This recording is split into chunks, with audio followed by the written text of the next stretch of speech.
Ante nosotros tenemos la Santa Cruz Heckler, pero no la Heckler normal, sino la nueva versión SL.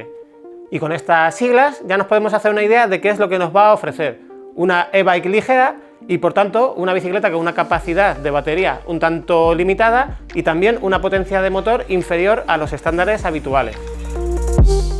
Y dicho esto, el primer sitio al que se dirige nuestra mirada pues es al motor y a la batería. Como sabemos, durante este año 2023, en esta categoría de bicicletas eléctricas ligeras, los dos motores que han dado mucho que hablar son tanto el TQ como el Fazua, y en el caso de Santa Cruz se ha optado por esta segunda opción, y por tanto encontramos el modelo Ride 60 de esta marca y también su batería, con una capacidad de 430 vatios-hora. Y dado que Santa Cruz ha buscado hacer esta bicicleta lo más ligera y ágil posible para potenciar esas capacidades más de bicicleta pulmonar, pues no tenemos la opción de Range Extender, de la batería adicional, y por tanto ya nos estamos haciendo una idea de cuáles son las virtudes y las limitaciones de esta bicicleta.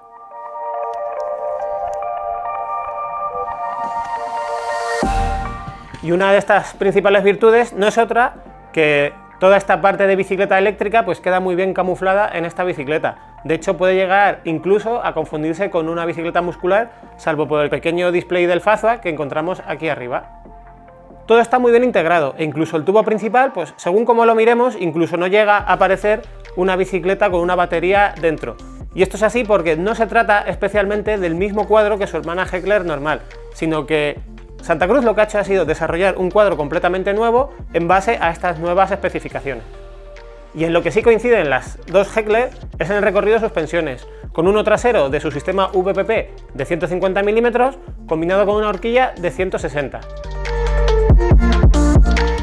Y en cuanto a ruedas, en la Heckler SL, a diferencia de su hermana, solo encontramos la opción de ruedas mixtas o mullet, como lo quieras llamar, con rueda delantera de 29 pulgadas y trasera de 27,5. Como digo, no como en su hermana, en la que en el momento de la compra podemos elegir entre mullet o todo en 29 pulgadas. Y aquí nuevamente volvemos a encontrar dos opciones de carbono, la más económica el Carbon C y la siguiente, el tope de gama, el CC. Y en concreto encontramos tres versiones del montaje del primer modelo de carbono y dos montajes del cuadro tope de gama.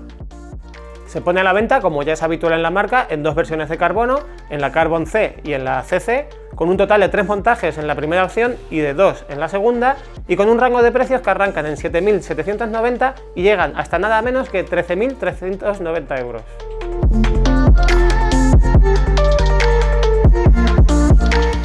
En lo que también es prácticamente idéntica a su hermana es en la geometría, aunque la Heckler SL, al haber sido desarrollada un poquito más tarde, pues la marca ya ha aprovechado y ha introducido algunas medidas un poquito más lanzadas, sobre todo en cuanto a la dirección, y también es una bicicleta un pelín más larga.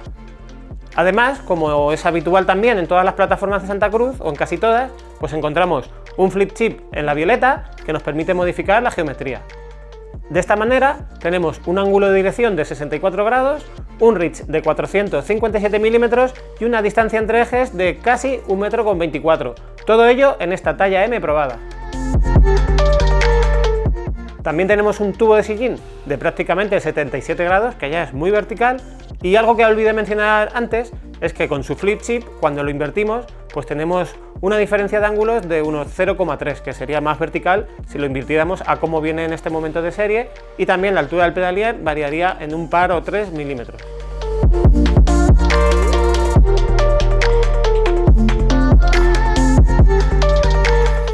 Este montaje que nosotros hemos probado es el XCO AXS, que tiene esta nueva transmisión T-Type de la marca RAM, tiene los frenos Code Silver, también de la misma marca, con disco de 200 mm, suspensiones Rosoc Lyric y Super Deluxe, ambas de la línea Ultimate del tope de gama, y también tenemos ruedas Reserve de carbono, con un peso total de la bicicleta de 19 kilos 80 gramos en nuestra báscula.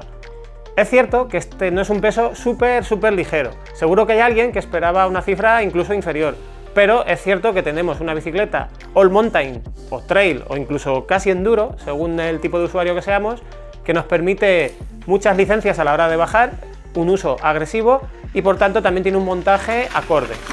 Aunque es cierto que hay un punto en el que nosotros quizá lo hubiésemos reforzado un poquito más, que no es otro que en los neumáticos. Si bien esta combinación de Maxxis Minion es muy acertada, tanto por el tipo de neumáticos que son como por sus dimensiones como por sus compuestos, Es cierto que las carcasas, si nos hubiesen dejado elegir, pues nosotros hubiésemos optado por un punto superior de protección y por tanto de la EXO delantera hubiésemos pasado a una EXO Plus y de la EXO Plus trasera hubiésemos subido a una Double Down, por ejemplo, ya que, como digo, es una bicicleta que nos permite un uso bastante agresivo y no sería difícil que en uno de esos días en los que vamos más rápido de la cuenta, pues pellizquemos estos neumáticos. Y digo esto porque una de las cosas que hemos visto con la Heckler SL es precisamente esa, que en muchas ocasiones nos vemos rodando con ella muy rápida y por terrenos muy técnicos con bastante soltura. Sobre todo porque, aunque no es una bici, como he dicho, que tenga un récord de peso ligero, sí es cierto que sobre la marcha se siente muy ágil y es muy fácil de llevar. Especialmente porque, gracias a su geometría, a la posición de pilotaje que llevamos y también a cómo está construido el cuadro, que tenemos todo el centro de masas, todo el centro de gravedad alrededor de la zona de pedalier, quizá un poquito más por delante y por arriba, sumado al propio funcionamiento de la suspensión VPP, que se muestra bastante progresiva y que tiene bastante apoyo en senderos muy revirados, pues en conjunto tenemos una bicicleta que se mueve realmente muy bien, y no solo en senderos muy rápidos, sino también en esos en los que tenemos que ir apoyando los pesos, tenemos que coger las curvas levantando un poquito la rueda trasera o incluso la delantera. En estas situaciones es donde hemos visto que la Heckler SL sobresale.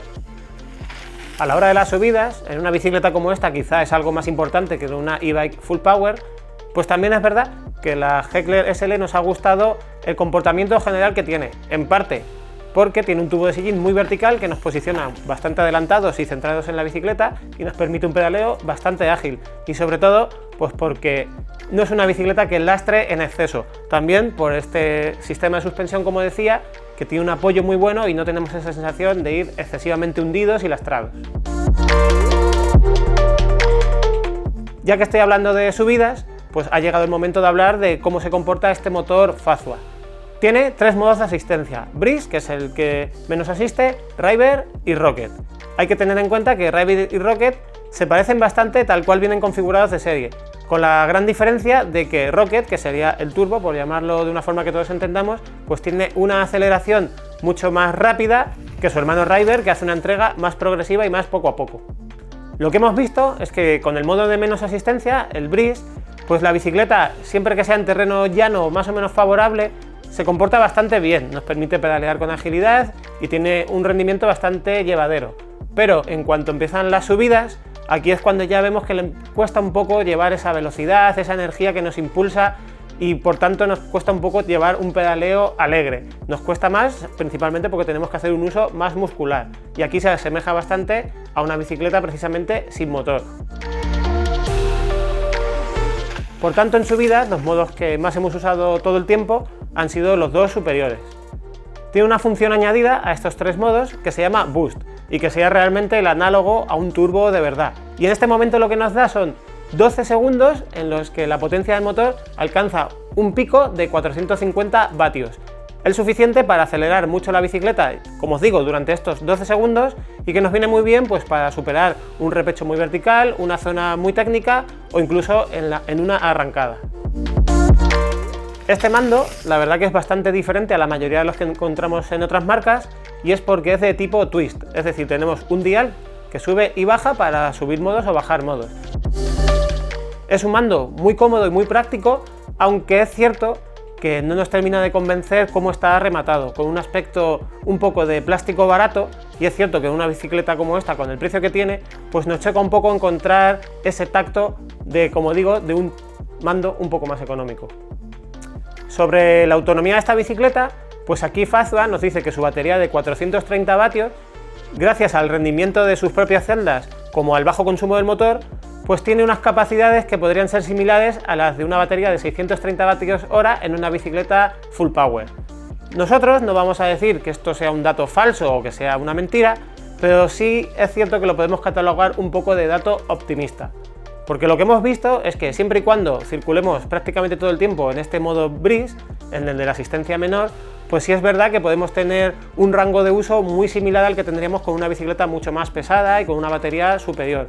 Pero claro, si estamos desenvolviéndonos en un terreno muy técnico, que es lo que nos pide esta bicicleta, pues aquí sí es cierto que vamos a recurrir más al resto de modos, y entonces la autonomía ya se aleja bastante de lo que tendríamos en una bicicleta full power, y por tanto es bastante inferior.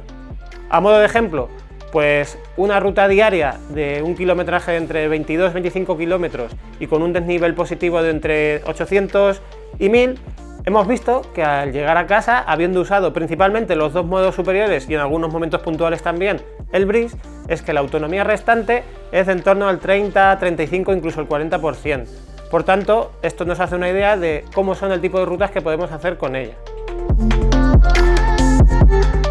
Y ya para acabar, a modo de resumen, pues lo que nos queda muy claro de esta Heckler SL es que tiene un comportamiento en cuanto a agilidad y a lo fácil que hace llevar, que es lo que más nos ha gustado de todo. Tiene una autonomía reducida, como todas las bicicletas e-bike ligeras. Quizá lo malo es que en esta no tenemos un range extender como tendríamos en otras,